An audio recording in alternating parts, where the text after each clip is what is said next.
Smart kitchen tips. बेसनाचे लाडू करताना किंवा केव्हाही बेसन भाजायचे असेल तर जाड तळ असलेली कढई वापरावी. त्याने बेसन पीठ लवकर करपत नाही. नंबर 2. उन्हाळ्यात ताक, दही, टोमॅटो, काकडीचा नियमित आहारात समावेश करावा. नंबर 3.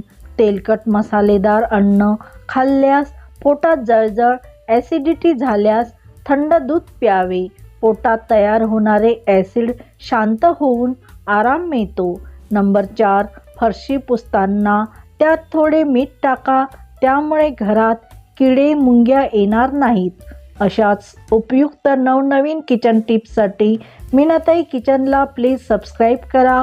पुन्हा भेटूया उद्याच्या व्हिडिओमध्ये. धन्यवाद.